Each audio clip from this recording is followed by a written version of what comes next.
கர்த்தரும் இரட்சகருமாகிய இயேசு கிறிஸ்துவின் நாமத்திலே உங்கள் அனைவருக்கும் என் அன்பின் வாழ்த்துதலை தெரிவித்துக் கொள்கிறேன். परमेश्वर यीशु मसीह के नाम से आप सबको मैं मसीह नमस्कार करता हूं. ஒரு விசை கூட உங்கள் மத்தியிலே தேவ வசனத்தை கொண்டு வரும்படியாக தேவன் செய்த கிருபைக்காக அவருக்கு நான் நன்றி செலுத்துகிறேன். फिर एक बार आप लोग के बीच में परमेश्वर का वचन को लेके आने के लिए परमेश्वर ने मेरे जीवन में इस अनुग्रह को दिए हैं. मैं परमेश्वर को धन्यवाद देता हूं. கடந்த வெள்ளிக்கிழமை குட் ஃப்ரைடே அன்று நம்முடைய சொந்த வாழ்விலே ஆண்டவராகிய இயேசு கிறிஸ்து மரித்ததினாலே வந்த லாபத்தை குறித்து நான் உங்கள் மத்தியிலே வைத்தேன். पिछले गुड फ्राइडे के दिन में मैंने इस बातों को रख रहा था. परमेश्वर यीशु मसीह ने हम लोग के जीवन के लिए क्यों मरा, इसके बारे में मैंने आप लोग के बीच में रखा. நம்முடைய வாழ்விலே தேவன் மரித்ததினாலே நம்முடைய பாவங்கள் மன்னிக்கப்பட்டன, அதை குறித்து நான் உங்கள் மத்தியிலே வைத்தேன். हमारे लिए यीशु मसीह ने मरने के चलते हमारा पापों को परमेश्वर ने क्षमा किया. इस बातों को मैंने आप लोग के बीच में रखा. யாரோ ஒருவர் இப்படியாக சொன்னார்கள், பழைய ஏற்பாட்டிலே ஆடு மேய்ப்பனுக்காக மரித்தது. कोई एक जन ऐसा बोल रहा था, पुराना नियम का समय में मेमना चरवाहा के लिए मरता था. लेकिन ஆனால் புதிய ஏற்பாட்டிலே மேய்ப்பர்கள் மேய்ப்பன் ஆடுகளுக்காக தன் ஜீவனை கொடுத்தார் என்று சொன்னார்கள். लेकिन नया नियम का समय में चरवाहा ने मेमना के लिए अपने जीवन को दिया करके कोई ने ऐसा बताया. எனக்கு அருமையானவர்களே, அந்த ஆட்டு மேய்ப்பனானவன் அவன் தன்னுடைய வாழ்வை நம்முடைய பாவங்களுக்காக அவர் அந்த இடத்துல சிலுவையில் மரித்து நம்முடைய பாவங்களுக்காக அவர் பலியான காரியத்தை நாம் பார்க்க முடிந்தது. मेरा प्रियो, इस बातों को हम लोग देखने के लिए मिला. एक चरवाहा ने मेमना का पापों के लिए अपने जीवन को देके जीवन को बचाया हुआ बातों को हम लोग देख पाए. இந்த இடத்துல நாம் பார்க்கிற நேரத்துல சாத்தானானவன் இயேசுவுடைய மரணத்தை குறித்து சந்தோஷப்படுகிறான். यहाँ हम लोग देखने के समय शैतान ने यीशु मसीह की मृत्यु के बारे में सोचते हुए उन्होंने बहुत खुश है. ஏனென்றால் அவன் தெரிந்திருக்கிறான், ஜெனசிஸ் 3வது அதிகாரம் 5வது ஆதியாகமம் 3வது அதிகாரம் 15வது வசனத்திலே என்ன எழுதப்பட்டிருக்கிறது என்று அவனுக்கு தெரியும். ஸ்திரீயின் வித்து அவனுடைய தலையை நசுக்குவான் என்ற காரியத்தை குறித்து அவன் அறிந்திருக்கிறான். क्योंकि शैतान ने जानता था, उत्पत्ति 3 अध्याय 15 वचन में लिखने के अनुसार उस स्त्री का बीज क्या करेगा, शैतान के सिर को कुचल डालेगा करके उन्होंने जानता था. ஆனால் சாத்தானின் தலையை நசுக்க வேண்டிய அந்த இயேசு கிறிஸ்து மரணம் அடைந்து விட்டார். अभी क्या है, उस शैतान के सिर को कुचल डालने के लिए आया यीशु, मर गया. சாத்தான் மிகவும் சந்தோஷப்படுகிறார். अभी शैतान ने बहुत खुश है. ஆனால் something unexpected has happened in the third day. लेकिन अचानक ऐसा कोई नहीं सोचा, ऐसा कुछ बात है वहां हो रहा तीसरा दिन. அவன் வந்து அந்த விக்டரியை வந்து கொண்டாடுறான், ஆண்டவருடைய மரணத்தின் விக்டரியை. क्या है, शैतान ने खुशी मना रहा है यीशु मसीह मर गया बोल के. ஆனா இந்த இடத்துல பார்க்கிற நேரத்துல 3வது நாள் அவன் நினைக்காத ஒரு காரியம் நடக்குது. लेकिन यहाँ हम लोग देखने के समय तीसरा दिन शैतान कभी नहीं सोचा ऐसा एक बात है वहां हो रहा है. அவர் உயிர் தெழுந்து விட்டார். क्या है, यीशु मसीह ने जी उठ गया. அந்த நாளிலே தூதன் வந்து அந்த ஸ்திரீகளுக்கு சொன்ன ஒரு வார்த்தை என்னவென்றால், அவர் இங்கே இல்லை, உயிர் தெழுந்து விட்டார். अभी यहाँ हम लोग देखने के समय स्वर्गदूत ने आके उस स्त्रियों से कह रहा है, उस परमेश्वर यहाँ नहीं है, उन्होंने जी उठ गया. இந்த உயிர் தெழுந்த நாள் என்னுடைய வாழ்க்கையிலும் உங்களுடைய வாழ்க்கையிலும் இதை கேட்டுக்கொண்டிருக்கிற ஒவ்வொருடைய வாழ்க்கையிலும் மிகவும் முக்கியமான நாள். मेरा प्रियो, इस जी उठा दिन इस हम लोग सुनने वाले एक जीवन में ये एक बहुमूल्य दिन है. ये ஒருவேளை ஆண்டவராகிய இயேசு கிறிஸ்து பிறந்தார் மரித்தார் என்று சொன்னா அதுல ஒரு பெரிய காரியம் இல்ல. हो सकता है यीशु मसीह ने जन्म लिया मर गया, ये एक बड़ा बात नहीं है. ஏன்னு சொன்னா எல்லாருமே பிறக்குறாங்க மரிக்கிறாங்க. क्योंकि सब ने जन्म होते हैं मर भी जाते हैं. ஆனா அவருடைய உயிர்த்தெழுதல் தான் அவரை வந்து உலகத்துக்கு தேவன் என்றதை காட்டியது. लेकिन क्या है, एक महत्व बात है, यीशु मसीह जी उठा वही चीज है इस दुनिया के लिए यही प्रकट हुआ, वो परमेश्वर बोल के. ஒருவேளை அவர் மரணத்தோட நின்றுன்னு சொன்னா நமக்கு ஒருவேளை அது பிரயோஜனம் பிரயோஜனம் இல்லாம மாறி இருக்கலாம். हो सकता है यीशु मसीह के मृत्यु में ही खत्म हो जाता, वो हम लोग के लिए एक लाभ का नहीं है। நாம் பார்த்தபடி அவருடைய மரணம் மிகவும் அருமையானது, மிகவும் முக்கியமானது. हम लोग तो देख रहे थे यीशु मसीह की मृत्यु एक बहुमूल्य बात है, हमारा जीवन के लिए एक महत्वपूर्ण बात है। ஆனா அவருடைய உயிர்த்தெழுதல் தான் அவர் கூட இருந்தவங்கள, அவங்க சகோதரரை, அந்த பெண்களை எல்லாருடைய வாழ்க்கையில ஒரு டிரான்ஸ்ஃபர்மேஷனை கொண்டு வந்துச்சு. लेकिन यीशु मसीह जी उठने के बाद वही बात है, यीशु मसीह के साथ जन्म लिया, उसका भाई लोग और यीशु मसीह के साथ रहते थे औरत लोग और उसके चेला लोग के जीवन में एक बहुत बड़ा एक बातों को उसके उन लोग के जीवन में लेके आया। एक विश्वास करने के बाद वहां நீங்க கவனமா கவனிச்சீங்கன்னு சொன்னா, इसको ध्यान से आप देखने के समय இயேசுடைய சகோதரர்கள் அவரை வந்து ஏற்றுக்கொள்ளல.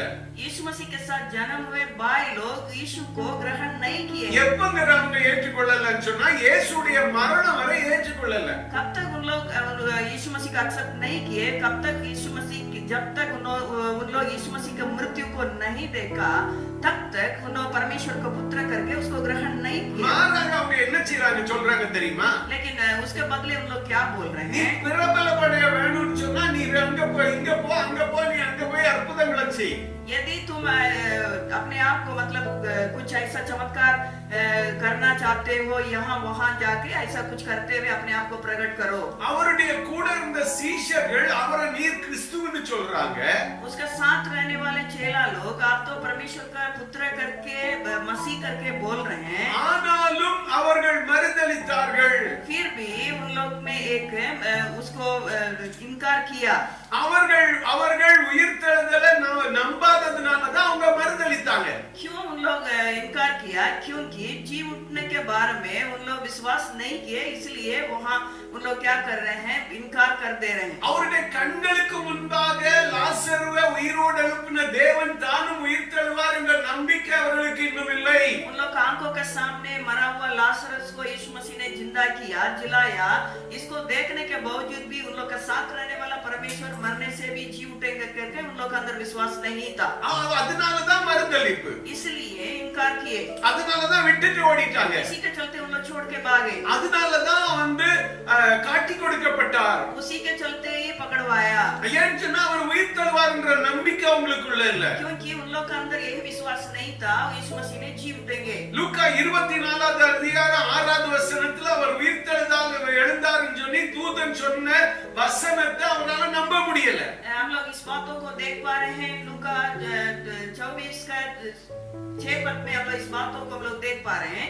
यीशु मसीह ने कहा मैं जी उठूंगा बोलने के बावजूद भी उन लोग क्या नहीं कर पाए? विश्वास नहीं कर पाए। இங்க கல்லறை எம்ப்டியா இருக்கு. यहाँ हम देखने के समय खबर तो खाली है। அவங்க வந்து கேள்வி கேக்குறாங்க. उन लोग आके प्रश्न पूछ रहे हैं। और வர்றதுக்கு முந்தியே ஒரு கவலையோட வர்றாங்க. आने के पहले एक बहुत बड़ा दुख के साथ आ रहे हैं। யார் அந்த கல்லறையை புரட்டுவார்கள்?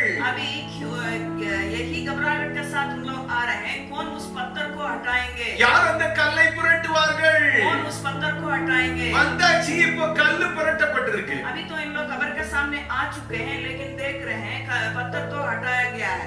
இப்பவும் அவங்க நம்பல. अभी भी उन लोग के अंदर विश्वास नहीं है। இப்ப என்ன செய்றாங்க? अभी उन लोग क्या कर रहे அவங்க हैं? கேள்வி கேக்குறாங்க, அவர் எங்கே? अभी उन लोग प्रश्न पूछ रहे हैं, वो कहाँ है? தூதரை பார்த்து கேக்குறாங்க, स्वर्गदूत को देख के पूछ रहे ஐயா हैं, அவரை கண்டீங்களா? क्या आप उनको देखे हैं? ஐயா நீங்க அவரை கண்டீங்களா? क्या आप उनको देखे हैं? இன்னும் சந்தேகம். अभी भी डाउट है उन लोग के अंदर। மத்தேயு 17வது அதிகாரம் 9வது வசனம், मत्ती 17 अध्याय 9वां वचन, மார்க் 9வது அதிகாரம் 9வது வசனம், मरकुस 9वां अध्याय 9वां वचन, லூக்கா 9வது அதிகாரம் 22வது வசனம், लूका 9वां अध्याय 22वां वचन, 8வது அதிகாரம் 1ல இருந்து 3வது வரை பார்க்கிற நேரத்துல लूका 8वां अध्याय 1 से लेकर 3 तक देखने के समय அவரோடு கூட இருந்தாங்க. उस चेला लोग यीशु के साथ थे। லூக்கா 8வது அதிகாரம் 1ல இருந்து 3 வரை பார்க்கிற நேரத்துல लूका 8वां अध्याय 1 से लेकर 3 तक हम लोग देखने के समय அவர் அந்நியரும் அவரோடு கூட இருந்தார்கள். 12 चेला लोग उन्हीं के साथ थे। அவர் பொல்லாத ஆவிகளையும் வியாதிகளையும் நீக்கி குணமாக்கின சில ஸ்திரீகளும் 7 பிசாசுகள் நீங்கள மகதலேனா மரியாளும் ஏரோதின் காரியக்காரனாய் கூசாவின் போத்திபாரின் மனைவியான யொவன்னாலும் சூசன்னாலும் அவர் தங்கள் ஆஸ்திகளால் அவருக்கு ஊழியம் செய்து வந்த மற்ற अनेक ஸ்திரீகளும் அவரோடு கூட இருந்தாங்க. हिंदी में படிக்கலாம். अभी यहाँ हम लोग देखने के समय लूका 8वां अध्याय दूसरा वचन में हम लोग पढ़ के सुनेंगे, वहाँ कौन-कौन यीशु के साथ रहा उसी के बारे में वहाँ लिखा है। और कुछ स्त्रियां भी थी जो दुष्ट आत्माओं से और बीमारियों से छुड़ाई गई थी, और वे ये हैं मरियम जो मगदलिनी कहलाती थी, जिनमें से 7 दुष्ट आत्माएं निकली थी, और हेरोदेस के भंडार खुजा की पत्नी योअन्ना और सुसन्ना और बहुत सी अन्य स्त्रियां, ये अपनी संपत्ति से उसकी सेवा करती थी। நம்ம பார்க்கிற நேரத்துல they were with them always. हम लोग यहाँ देखने के समय सारे लोग यीशु मसीह के साथ थे। They were listening to the preaching of Jesus. उन लोग तो परमेश्वर का प्रचार को भी उन लोग सुनते थे। और லூக்கா 9வது அதிகாரம் 22வது வசனத்துல அவர் தன்னுடைய மரணத்தை குறித்தும் உயிர்த்தெழுதலை குறித்தும் தன்னுடைய கோர் குரூப்புக்கு அவர் சொல்றார். हम लोग लूका 9वां अध्याय 22वां वचन में इस बातों को हम लोग देख पा रहे हैं। परमेश्वर ने अपने मृत्यु के बारे में और उसके जी उठने के बारे में उसके साथ कुछ लोग थे, उन लोग से बारंबार उन्होंने प्रकट करते आए। ஒரு விஷயம் மாத்திரமல்ல, केवल एक बार नहीं है। மத்தேயு 17வது அதிகாரம், मत्ती 17 अध्याय, 20வது அதிகாரம், 20वां अध्याय, மார்க் 8வது அதிகாரம், मरकुस 8वां अध्याय, 10வது அதிகாரம், 10वां अध्याय, லூக்கா 9வது அதிகாரம், लूका 9वां अध्याय, 18வது அதிகாரம், 18 எல்லா अध्याय, அதிகாரத்திலும் ஆண்டவராய் இயேசு கிறிஸ்து தன்னுடைய மரணத்தை குறித்து அவன்கிட்ட சொல்லிக்கிட்டே இருக்கிறாரு. इस सारे अध्याय में हम लोग पढ़ के देखने के समय हम लोग इसको देख पा रहे हैं। इस सब समय यीशु मसीह ने अपने साथ रहने वाला से यीशु मसीह मरने के बारे में, उसके बाद जी उठने के बारे में बोलते आ रहे हैं। முதல்ல நம்ம பார்த்தோம் இவர்கள் இயேசுவோடு கூட இருந்தார்கள் सबसे சொல்லி. पहले हम लोग देख रहे हैं इन लोग यीशु के साथ रहा करते थे।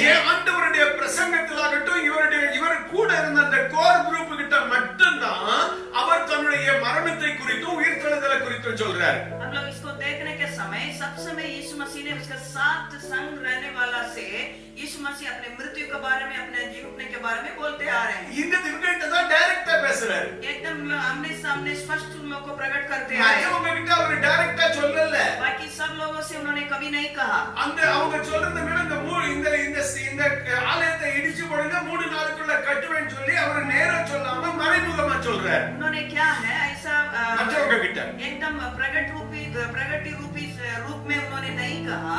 उन्होंने यीशु मसीह ने कह रहे हैं इस मंदिर को तोड़ दो, तीसरा 3 दिन का अंदर बना के खड़ा करूंगा करके ऐसे ही यीशु मसीह ने प्रकट करते आए। ஆனா இப்போ அவருடைய மரணம் வந்துருச்சு. अभी देखने के समय उसका मृत्यु आया। அவரை குறித்து ஒரு பெரிய நம்பிக்கை கொண்டிருந்தாங்க இவங்க எல்லாம். अभी इन लोग 6 लोग साथ में रहने वाले एक बहुत बड़ा भरोसा के साथ यीशु मसीह के साथ ஏற்கனவே ஆண்டவரே இயேசு கிறிஸ்து இருக்கும்போது ஒரு கேள்வியை கேட்கறாங்க, ஆண்டவரே உமக்காக எல்லாவற்றையும் விட்டுக்கிட்டு நாங்க உம்மை பின்பற்றி வந்தோமே, எங்களுக்கு என்ன கிடைக்கும்னு சொல்லி.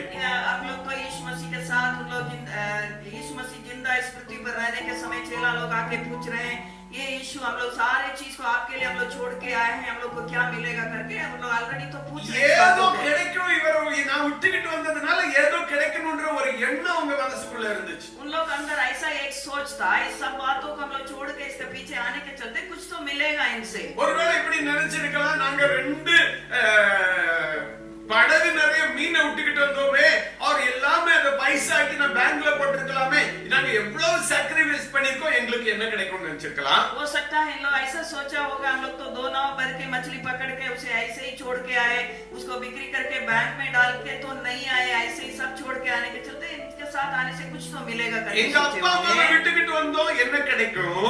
मेरे पापा मम्मी को छोड़ के आए, क्या मिलेगा? ஒரு சகோதரி வந்து அவங்களுடைய மகனை குறித்து இப்படியே ஆண்டவர்ட்ட சொல்லிடுறாங்க. एक बहन आके यीशु मसीह से आके उसका बेटा के बारे में ऐसे ही उन्होंने बोल रही है, ஆண்டவரே உம்முடைய வலது பாரிசத்திலும் இடது பாரிசத்திலும் உட்கார்ந்துக்கு என்னுடைய பிள்ளைகளுக்கு நீர் இடம் கொடுக்கணும். उन्होंने आके यीशु मसीह से ऐसा बोल रही है, ये यीशु मेरा बच्चा लोग को आपका दाहिने और बैठने के लिए जगह देना है। எல்லாருக்குள்ளேயும் என்ன கிடைக்கும்.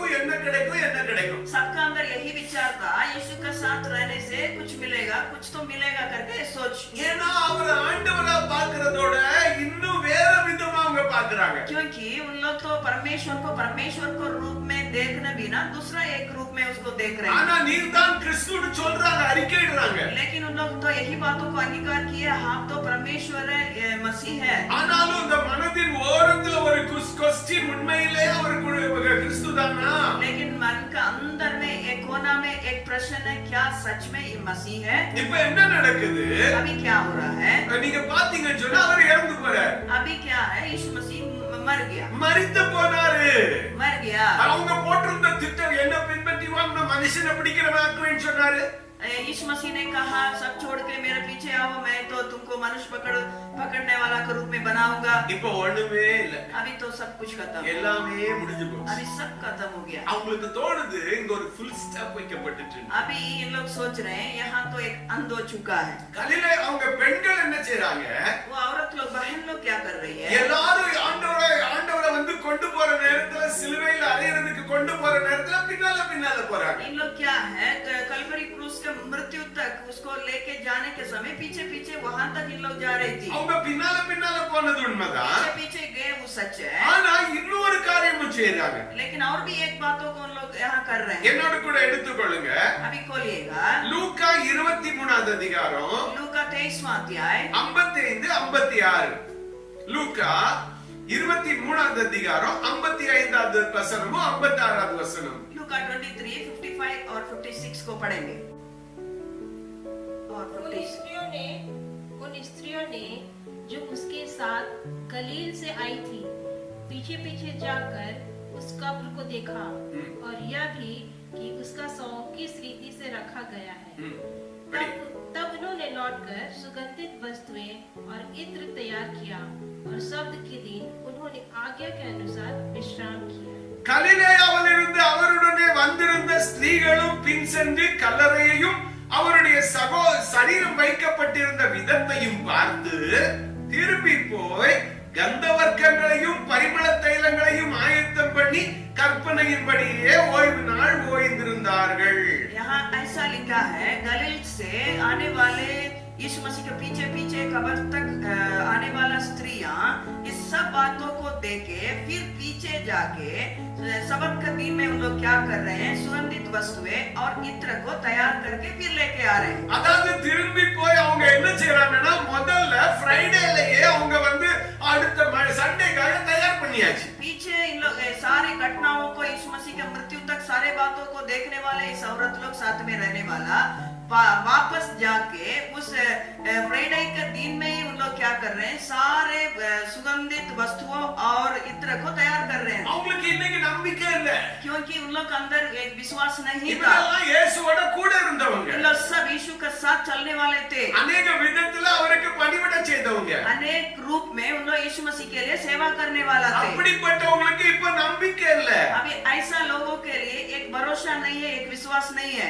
இப்ப என்ன நடக்குது? अभी यहाँ क्या हो रहा है? அவங்க வீட்டுக்கு போன மாத்திரத்துல அவருடைய மரணம் தான் அவங்களுக்கு முதலாவது இருந்துச்சே தவிர அவருடைய உயிர்த்தெழுதலை பற்றி அவங்க மெடிடேட் பண்ணல. अभी उन लोग वापस जाने के बाद, अभी तो इन लोग घर पहुंच चुके हैं, पहुंचने के बाद इन लोग तो जी उठने के बारे में नहीं सोच रहे हैं, मरा हुआ उसी बातों को, उसी घटना को ही सोच के बैठे हैं। கந்தவர்க்கங்களையும் பரிமள தைலத்தையும் அதையும் ஆயத்தம் பண்றாங்கன்னு சொன்னா அவருடைய மரணமாவே இருக்க போகுதுன்னு அவங்க விசுவாசம். इन लोग सुगंधित वस्तुएं और इत्र को क्यों तैयार कर रहे हैं? इसी तैयारी में ही पाए जा रहे हैं, क्योंकि इन लोग के अंदर यही विचार था, ऐसे ही मरा हुआ यीशु उस मृत्यु में ऐसे ही पड़े रहेंगे। அது ஒரு சோக கதை தெரியுமா?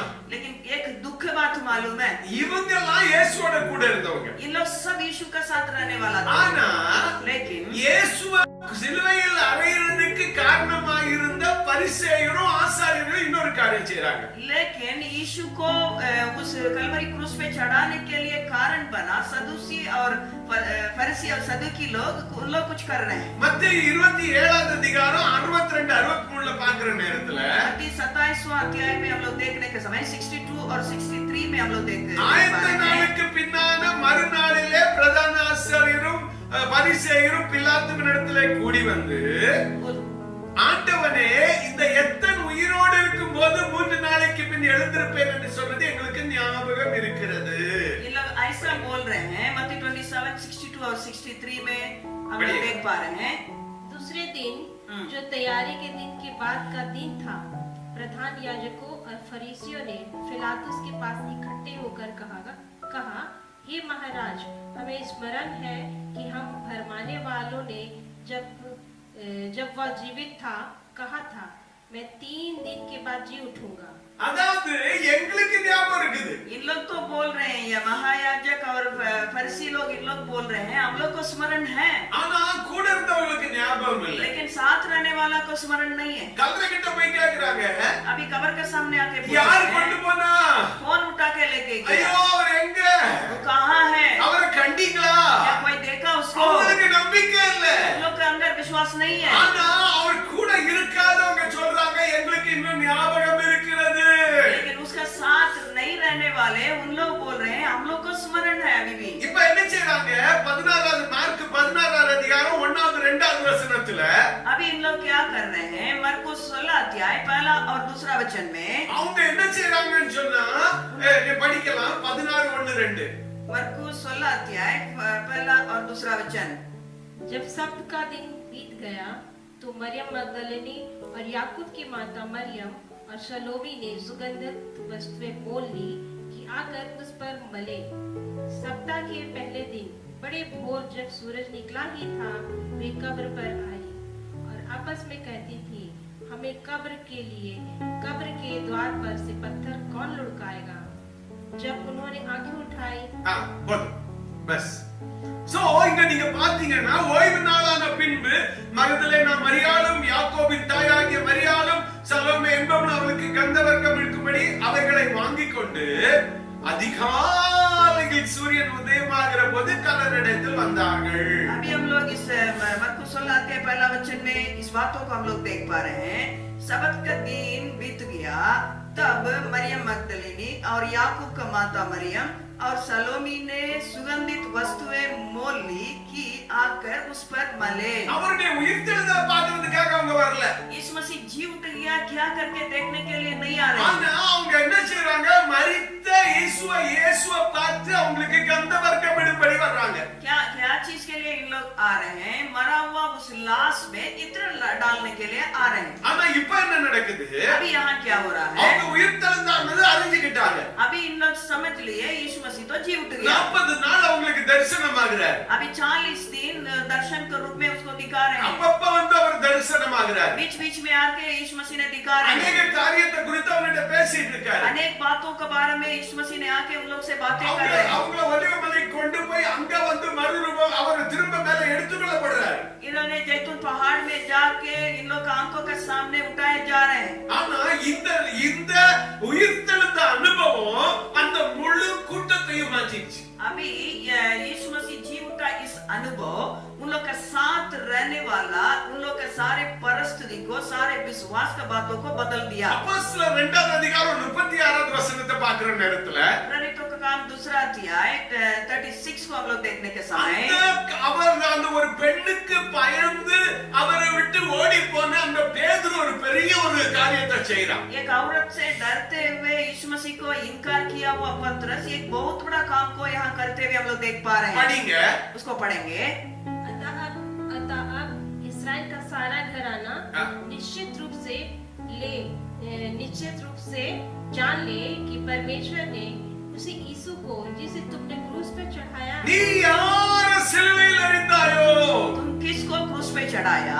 நீங்க பாத்தீங்கன்னு சொன்னா இதே பேதுரு हम लोग इसको देखने के समय वही पतरस நான் இத அறியேன்னு சொல்றான். उन्होंने पहले बोल रहा मैं इनको नहीं जानता। பெண்களை கண்டு பயப்படுறான். औरत को देख के डरा। அவன் பயப்பட்டு தன்னுடைய உயிருக்கு பயப்படுறான். अभी तो अपने जीवन को लेके उन्होंने डर रहा है। அவன் இப்ப என்ன செய்றான்னு சொன்னா, अभी इन्होंने क्या कर रहा है? பயப்படல. अभी डरा नहीं है। எந்த கிறிஸ்துவை நீங்கள் சிலுவையில் அறைந்தீர்களோ? उन्होंने वहां खड़े होकर हिम्मत के साथ बोल रहा है कौन परमेश्वर को आप लोग क्रूस पे चढ़ाया? எந்த கிறிஸ்துவை நீங்கள் சிலுவையில் அறைந்தீங்களோ? कौन ऐसा परमेश्वर को आप ही लोग क्रूस पे चढ़ाए? என்ன அழகான வார்த்தை பாருங்க. इतना अच्छा से उन्होंने कह रहा है। என்ன நீங்க தான் அறைஞ்சீங்கன்னு சொல்லி தைரியமா சொல்றாங்க. அது அந்த உயிர்த்தெழுந்த சம்பவம் அவனை தைரியப்படுத்துச்சு. इन्होंने एक धैर्य के साथ एकदम हिम्मत के साथ उन्होंने बोल रहा है आप ही लोग क्रूस पे चढ़ाए, क्योंकि इस जीव उठा अनुभव पतरस को बदल डाल दिया। और மொத்தத்துல பேதுருவ மாத்திரம் இல்ல, அவரோட கூட வந்த எல்லாரையும் அந்த அனுபவம் மாத்திடுச்சு. यहाँ केवल पतरस को बदला नहीं है, उसके साथ ही कितना लोग थे वो सबको जीवन में एक बदलावट को लेके आया। இப்ப என்ன நடக்குது? अभी यहाँ क्या हो रहा है? அவருடைய சகோதரர்கள் அவரை அறிஞ்சிட்டாங்க. अभी हम लोग देखने के समय उसके साथ जन्म हुए भाई लोग अभी जान रहे हैं यीशु को। இப்ப என்ன சொன்னா அவங்க வாழ்க்கை இயேசுவுக்கு கொடுத்துறாங்க. अभी उन लोग अपने जीवन को यीशु के लिए समर्पित कर दे रहे हैं। இப்ப முழுமையா அவருடைய சகோதர தேவனுடைய ஊழியத்துல இறங்கிட்டாங்க. अभी यीशु मसीह के साथ जन्म लिया हुआ सारे भाई लोग एकदम पूरा मन से सेवकाई में उतर चुके हैं। ஏன்? क्यों? அவருடைய உயிர்த்தெழுதல்ல ஒரு நம்பிக்கை வந்துச்சு. अभी इन लोग को यीशु मसीह के जी उठा इस अनुभव में इन लोग के जीवन में एक परिवर्तन और एक विश्वास आ रहा है। அதாவது அவருடைய உயிர்த்தெழுதல் அந்த அவங்க வாழ்க்கையில உண்மையான ஒரு நம்பிக்கையை உயிர்த்தெழுதல் தான் கொண்டு வந்துச்சு. अभी यीशु मसीह जी उठा, इस जी उठने के अनुभव यीशु मसीह के साथ रहने वाला के जीवन में एक भरोसा को, एक विश्वास को लेके आ रहा है। இப்ப என்ன நடக்குது? अभी यहाँ क्या हो रहा है? प्रेरितों का काम அப்போஸ்தலர் 13வது அதிகாரம் 33வது வசனத்தை படிக்கலாம். प्रेरितों का काम 13 अध्याय 33वां वचन को हम लोग पढ़ेंगे। அங்க இப்படியாக எழுதப்பட்டிருக்கு. वहाँ ऐसा लिखा है படிங்க. कि परमेश्वर ने यीशु को जिलाकर और प्रतिज्ञा हमारे संतान के लिए पूरी की। जैसा அதாவது இயேசுவை எழுப்பினதினாலே தேவன் தம்முடைய பிதாக்களுக்கு அருளி செய்த வாக்குத்தத்தத்தை அவருடைய பிள்ளைகளாகிய நமக்கு நிறைவேற்றினார். यहाँ ऐसा लिखा है परमेश्वर ने यीशु मसीह को जिलाने के चलते परमेश्वर हम लोग के पूर्व लोगों को दिया हुआ प्रतिज्ञा को उन लोग का बच्चा लोग हम लोग के लिए उसको क्या कर दिए, पूरा कर दिए करके लिखा। ஒரு காரியத்தை நம்ம அறிந்திருக்க வேண்டியது அவசியம். एक बातों को हम लोग समझने की आवश्यकता है। உயிர்த்தெழுதல்னு ஒன்று சொல்லி இல்ல ரிசரக்ஷன் டே இல்லன்னு சொன்னா கிறிஸ்மஸும் குட் ஃப்ரைடேயும் நமக்கு வேஸ்ட் ஆயிடும். इस जी उठने के दिन यदि नहीं है तो इस गुड फ्राइडे हम लोग के लिए वेस्ट है। எனக்கு அருமையான தேவஜனமே, मेरे प्रिय परमेश्वर के लोग, இயேசுவை எழுப்பினதினாலே நம்முடைய பிதாக்களுக்கு அருளின வாக்குத்தத்தம் நமக்கு கிடைச்சிருக்கையா? क्या है यीशु मसीह जी उठने के चलते पिता ने पूर्व लोगों को दिया हुआ वायदा हम लोग के जीवन में पूरा हो रहा है। அந்நியரும் பரதேசியுமா இருந்த நமக்கு அந்த பிதாக்கள் ஆபிரகாம், ஈசாக்கு, யாக்கோபுக்கு கட்டளையிட்ட அந்த வாக்குத்தத்தங்கள் நம்முடையதாக மாறி இருக்கிறது. अन्य और परदेशी के रूप में रहा करते थे हम लोग के लिए परमेश्वर ने पूर्व लोगों को दिया हुआ उस वायदा अभी हम लोग के जीवन में यीशु मसीह का मृत्यु के द्वारा जी उठने के द्वारा पूरा हो रहा है। ரோமர் 5:8 பவுல் சொல்ற நேரத்துல நாம் பாவிகளா இருக்கிற கிறிஸ்து நமக்காக மரித்ததினாலே நம்மேல் வைத்த அன்பை விளங்க பண்ணினார். हम लोग इस बातों को रोमियो 5वां अध्याय 8वां वचन में हम लोग देख पा रहे हैं। हम लोग पापी ही थे उस समय में यीशु मसीह ने हम लोग के लिए मरने के चलते परमेश्वर हम लोग को ऊपर रखा हुआ प्रेम को प्रकट किया। ஆனா ரோமர் 14:9 சொல்லுது, लेकिन रोमियो 14 अध्याय 9वां वचन में लिखा है மரித்தோர் மேலும் ஜீவனுள்ளோர் மேலும் ஆண்டவராய் இருக்கும் பொருட்டு மரித்தும் எழுந்தும் பிழைத்தும் இருக்கிறார். यहाँ ऐसा लिखा है मरा हुआ लोग और जीवित रहने वाला के लिए परमेश्वर को रूप में रहने के लिए उन्होंने मरते हुए और जी उठते हुए अभी भी है करके लिखा है। முதல் காரியம் நம்ம கவனிக்கணும். सबसे पहले हम लोग ध्यान रखना है முதலாவது அவர் மரித்து உயிர்த்தெழுந்ததினாலே பிதாக்களுக்கு அருளின வாக்குத்தத்தம் நமக்கு உண்டாச்சு. सबसे पहले उन्होंने मर के जी उठने के चलते पूर्व लोगों के लिए दिया हुआ वायदा हम लोग के जीवन में पूरा हुआ। இரண்டாவது அவர் நமக்கு ஆண்டவராய் இருக்கும் பொருட்டு அவர் மரித்து எழுந்தார்னு சொல்லி எழுதப்பட்டிருக்கு. दूसरा ऐसा लिखा है वो हम लोग के लिए परमेश्वर के रूप में रहने के लिए मरने के बाद जी उठा करके लिखा है। அதுவரை சகோதரனா பாக்குறாங்க. अभी तक मर के जी उठे नहीं है, तब तक उन लोग तो एक भाई के रूप में देख रहे हैं। அவருடைய கூட பிறந்தவங்க எல்லாம் சகோதரனா பாக்குறாங்க. उसके साथ जन्म लिया हुआ भाई लोग सब उन लोग उस यीशु मसीह को ऐसे ही देख रहे हैं, मेरा साथ एक भाई है। அவரோட கூட இருந்தவங்க நிறைய பேர் அவர் தீர்க்கதரிசியா பாக்குறாங்க. उसके साथ रहने वाला में अनेक लोग एक भविष्यवक्ता के रूप में देख रहे हैं। இப்போ என்ன நடக்குது?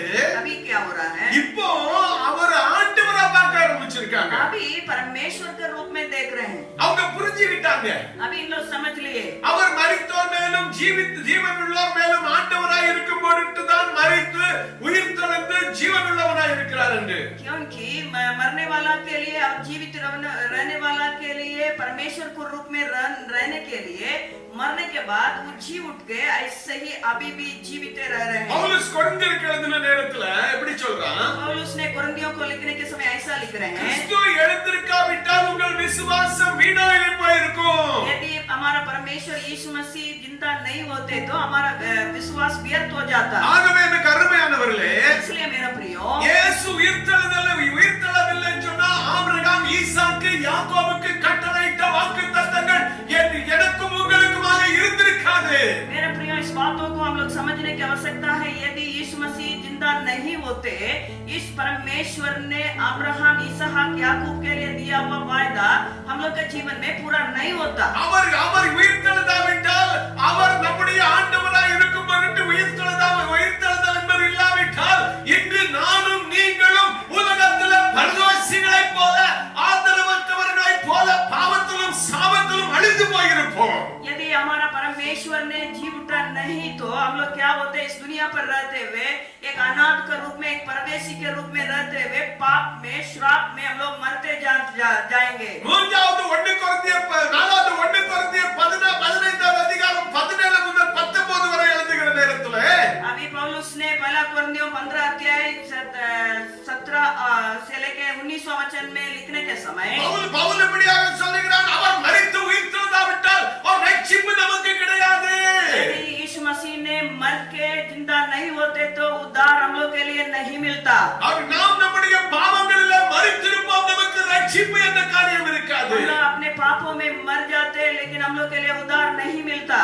அடுத்ததாக उसके बाद இன்னைக்கு டோட்டல் ஹிஸ்டரியே வேறையா இருந்திருக்கும். आज हम लोग देखने के समय पूरा इतिहास दूसरा टाइप में रहता. எனக்கு அருமையானவர்களே, ஒவ்வொரு தேசங்களும், ஒவ்வொரு ஜனங்களும், ஒவ்வொருடைய வாழ்க்கையும் வித்தியாசமாக இருந்திருக்கும். मेरा प्रियो, हर एक देश के लोग और सब लोगों का जीवन एकदम दूसरा टाइप में रहता. இன்னைக்கு ஒண்ணு நினைச்சுக்கோங்க, आज एक बातों को आप समझ लीजिए. உயிர்த்தெழுந்த கிறிஸ்துவை ஏற்றுக்கொண்ட அந்த மிஷனரிகள் எங்கெங்கெல்லாம் போய் படிப்பை கொண்டு வந்தாங்க, ஹாஸ்பிடலை கொண்டு வந்தாங்க, என்னெல்லாம் செய்தாங்கன்னு உங்களுக்கு தெரியும். ஆண்டவராகிய இயேசு கிறிஸ்து மரித்து உயிர்த்தெழாவிட்டால் இந்த காரியங்கள் எல்லாம் எவ்வளவோ அந்த தேசங்கள் பின்தங்கி இருந்திருக்கும் ஐயா. आप लोग एक बातों को समझने की आवश्यकता है. जीवता परमेश्वर को दर्शन के रूप में पाए हुए लोग, अपने जीवन में यीशु मसीह को उद्धारकर्ता के रूप में ग्रहण किया हुआ मिशनरी लोग देश देश में जाके यीशु मसीह के बारे में बताते हुए, पढ़ाई के बारे में, सारे बातों के बारे में लोग प्रकट यदि नहीं करता, आज देश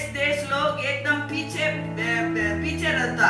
இன்னைக்கு நம்முடைய வாழ்க்கையில நம்ம தேவனை விசுவாசிக்க மாட்டேங்கிறோம். आज हम लोग अपने जीवन में यीशु मसीह के ऊपर विश्वास नहीं रख पा रहे. ஒரு பாஸ்டர் இடத்துல ஒருத்தர் போய் ஜெபம் பண்ண போனான். एक पादरी के पास एक जन ने जाके प्रार्थना करने के लिए गया. அவன் ஜெபம் பண்ண போகும்போது அந்த பாஸ்டர் சொன்னாரு, எதுக்கு நீ ஜெபம் பண்ணாங்க, அதுல போ 5 ரூபாய் கொடுத்தீங்கன்னா ஒரு தாயத்து கொடுப்பாங்க, அதை வாங்கி கட்டிக்கிட்டு நீ போ, எல்லாம் சரியாயிடும். उन्होंने प्रार्थना करने के लिए जाने के समय वो पादरी ने ऐसा बोल रहे हैं, जाओ वहाँ एक मौलवी बैठा है, 5 रुपया दो, वहाँ एक ने ताबीज बना के देगा, उसको बांधो तो तेरा परेशानी ठीक हो அந்த जाएगा. பாஸ்டருக்கு ஆண்டவருடைய உயிர்த்தெழுந்த வல்லமை வந்து அவருக்கு நம்பிக்கை இல்ல.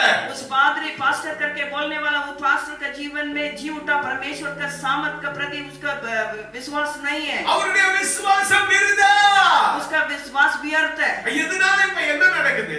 इसका चलते यहाँ क्या हो रहा நம்ம है? ஆண்டவரை விசுவாசிக்காததுனால हम लोग परमेश्वर को विश्वास नहीं करने के चलते நம்மளும் அப்படி ஒரு கேள்வி கேக்குறோம். हम लोग भी ऐसे ही एक प्रश्न पूछ रहे हैं. பெரிய கல்லறைய மூடி இருக்குது, एक बहुत बड़ा पत्थर कबर को ढक के रखा है. யார் புரட்டுவார்? आके पूछ रहे हैं कौन इसको हटाएगा? எப்ப வர தேவனுடைய உயிர்த்தெழுதலை விசுவாசிக்கலையோ, நம்முடைய கேள்வியோ, நம்முடைய வாழ்க்கையில இருக்கிற பிரச்சனைகள், தோல்விகள், பயங்கள், வேதனைகள், இந்த கல்லை யார் புரட்டுவார்னு சொல்லி கேட்டுக்கிட்டே தான் இருப்போம். यदि कब तक हम लोग परमेश्वर का जी उठने के बारे में हम लोग विश्वास नहीं करेंगे, जी उठा परमेश्वर के ऊपर हम लोग विश्वास नहीं रखेंगे, तब तक हमारा जीवन में भी आने वाला सारे विपरीत परिस्थितियां, दुख, आंसू, बीमारियां, हम लोग भी ऐसे ही सोचते रहेंगे, कौन इस बातों को मेरे जीवन से हटा सकते हैं? யாரையா புரட்டுவாங்க? कौन इसको हटा सकते हैं? யார் இதை மாத்த முடியும்? कौन इसको बदल सकते हैं? எனக்கு அருமையான தேவஜனமே, मेरा प्रिय परमेश्वर का நீ ஒருவேளை இதை கேட்டுக்கிட்டு இருக்க, உன்னுடைய வாழ்க்கையில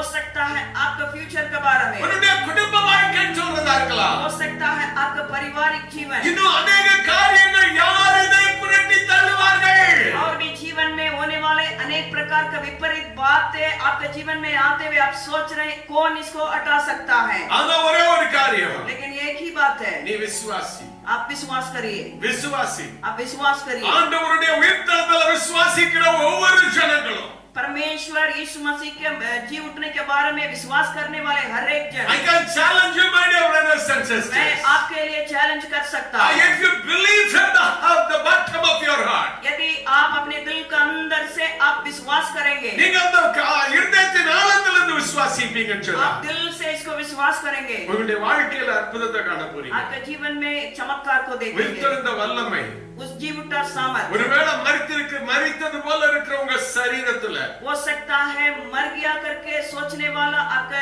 शरीर में, மரித்தது போல இருக்கிற அந்த சூழ்நிலையில हो सकता है मर गया करके सोचने वाला जीवन का अनुभव, அந்த உயிர்த்தெழுந்த வல்லமை இறங்கி கிரியை செய்ய போகிறது. उस पुनरुत्थान के सामर्थ उतर के आके काम करने के எனக்கு அருமையானவர்களே, मेरा प्रियो, இந்த உயிர்த்தெழுந்த நாளிலே God is going to do a miracle in your life. इस पुनरुत्थान के दिन में परमेश्वर ने उतर के आके आपके जीवन में एक चमत्कार को करने जा உங்களுடைய रहे हैं, வாழ்க்கையில பெரிய காரியங்களை செய்ய போறாரு. आपके जीवन में बड़ा काम को परमेश्वर உங்களுடைய करने जा வாழ்க்கையில रहे हैं, அற்புதத்தை செய்ய போறாரு. आपके जीवन में एक चमत्कार को அது करने जा யாருக்கு रहे हैं, வாழ்க்கையில தெரியுமா? लेकिन किसका जीवन में मालूम யார் है? அவரை விசுவாசிக்கிறவங்களோ அவங்க வாழ்க்கை. कौन उसको विश्वास करेंगे उसका जीवन में? எனக்கு அருமையானவர்களே, मेरा प्रियो, ஒருவேளை அந்த நேரத்துல, हो सकता है इस समय में, ஒருவேளை நீ சரியானபடி விசுவாசிக்காமல் இருக்கலாம். हो सकता है आप सही ढंग से विश्वास नहीं कर पा रहे हैं। இன்னைக்கு அந்த உயிர்த்தெழுந்த வல்லமை உங்களுடைய என்னுடைய வாழ்க்கையில கிரியை செய்ய வேண்டியது அவசியம். आज के दिन में उस पुनरुत्थान के सामर्थ मेरे और आपके जीवन में काम करने की आवश्यकता है। அவர் இந்த நாளுக்கு கடந்து வருவதற்கு முன்பாக பட்ட பாடுகளை நினைவு கூறுங்க.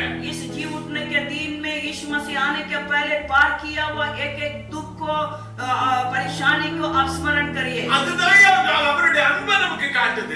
वही बातें उस दुख और तकलीफ को उठाने वाले यीशु मसीह ने उठाने वाले बातें मेरे जीवन में परमेश्वर रखा हुआ प्रेम को प्रकट कर रहा है। அந்த அன்பை கவனிச்சு பாருங்க. उस प्रेम को आप सोच के देखिए। எனக்கு அருமையானவர்களே, मेरा प्रियो, எனக்கு அருமையானவர்களே, मेरा प्रियो, நீங்க அந்த அன்பை கவனிச்சு பாருங்க. उस प्रेम को थोड़ा सा ध्यान से आप सोच के देखिए। அந்த உயிர்த்தெழுந்த வல்லமை விசுவாசி. उस पुनरुत्थान के सामर्थ को सोचिए। அந்த உயிர்த்தெழுந்த வல்லமை நீங்க விசுவாசிச்சீங்கன்னு சொன்னா, उस पुनरुत्थान के सामर्थ को यदि आप विश्वास करेंगे, தேவன் பெரிய காரியத்தை செய்வார். परमेश्वर बड़ा काम को आपके जीवन में करेंगे। சகோதரி கூட ஜெபிக்க போறோம். आइए हम लोग प्रार्थना करने जा रहे हैं। ஜெபிக்கலாம். हम लोग प्रार्थना करेंगे। आइए हम लोग प्रार्थना करेंगे। पवित्र परमेश्वर, आपको हम धन्यवाद देते हैं। பரிசுத்த பிதாவே, உங்களுக்கு நான் உம்மை நன்றி செலுத்துகிறேன். इस समय के लिए आपको धन्यवाद। இந்த நேரத்துக்காக உமக்கு நன்றி செலுத்துகிறேன். पिता, பிதாவே, आपके प्रेम को हम लोग थोड़ा सा सोच के देखने के समय, உம்முடைய அன்பை நாங்கள் நினைத்து பார்க்கிற நேரத்திலே, पिता तूने अपने बेटा को हम लोग के लिए इस पृथ्वी पर भेजा। ஆண்டவரே, உம்முடைய குமாரனை எங்களுக்காக நீ இந்த உலகத்தில் அனுப்பினீரே.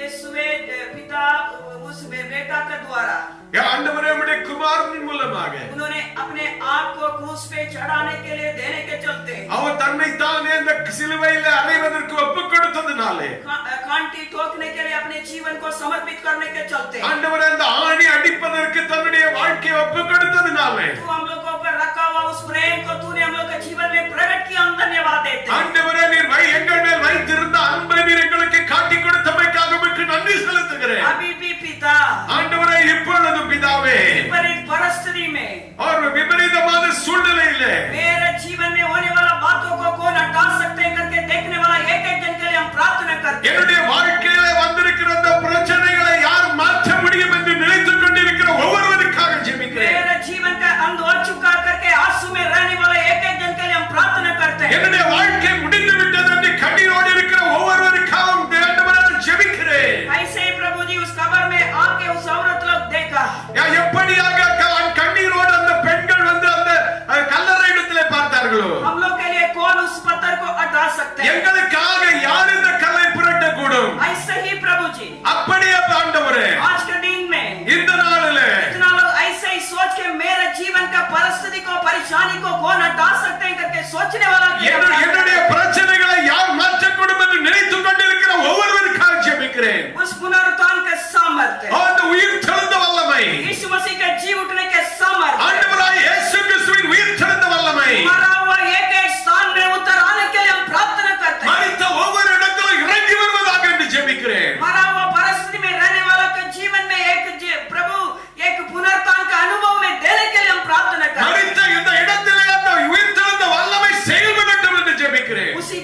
अपने बेटा को भेजा। ஆகவே நீர் அந்த உம்முடைய குமாரனை அனுப்பினீர் ஆண்டவரே. प्रभु मरने के बावजूद भी, அவர் மரித்த பிறகும் इतना सील कवर को करने के बावजूद भी, அந்த கல்லறை சீல் பண்ணி வைத்திருந்த பிறகும் यीशु का नाम से पिता आपका पुत्र को तूने खड़ा किया। அந்த ஆண்டவரே உம்முடைய குமாரனை நீர் எழுப்பி நிறுத்தினீரே, உயிர்த்தெழுத வைத்தீர். उस सामर्थ्य, அந்த வல்லமை, उस पुनरुत्थान का सामर्थ्य, அந்த உயிர்த்தெழுந்த उस வல்லமை, पुनरुत्थान का सामर्थ्य, அந்த उயிர்த்தெழுந்த उस வல்லமை, पुनरुत्थान का அந்த सामर्थ्य உயிர்த்தெழுந்த வல்லமை आज के दिन में இந்த நாளிலே इतना लोग इसको देख रहे हैं, எத்தனை பேர் இதை பார்க்கறாங்களோ, इतना लोग आंसू के साथ देख रहे हैं। எத்தனை பேர் கண்ணீரோடு இதை பார்க்கறாங்களோ, प्रभु ஆண்டவரே अनेक लोग अनेक बातों को बाहर नहीं बोल पा रहे हैं। அநேக காரியங்களை வெளியே சொல்ல முடியல ஆண்டவரே. मेरे लिए कौन कर सकता करके प्रश्न के साथ रहने वाला का जीवन, என்னுடைய வாழ்க்கையில யார் செய்ய முடியும் என்று கண்ணீரோடு இருக்கிற நேரத்துல कैसा उस यीशु के कब्र को बंद किया, उस पत्थर को हटाया, எப்படியாக அந்த அடைக்கப்பட்டிருந்த கல்லறையின் கல் மாற்றப்பட்டதோ, ऐसे ही तेरा सामर्थ एक एक जीवन में उतर आने के लिए हम प्रार्थना करते हैं। அப்படியே உமது வல்லமை ஒவ்வொருடைய வாழ்க்கையில் இறங்கட்டும் என்று ऐसे ही तेरा सामर्थ उतर आने जा रहा, प्रभु हम धन्यवाद देते हैं। அப்படியே உம்முடைய வல்லமை இறங்குறமைக்காக நன்றி ஆண்டவரே. एक नया सामर्थ से भर दे, இந்த புது வல்லமையினால நிரப்புங்க, एक नया सामर्थ से भर दे। புது வல்லமையினால நிரப்புங்க. तो ऐसा कर दिए प्रभु, धन्यवाद நீங்க देते அப்படி हैं செய்தமைக்காக நன்றி यीशु के नाम से। இயேசுவின் நாமத்தில்.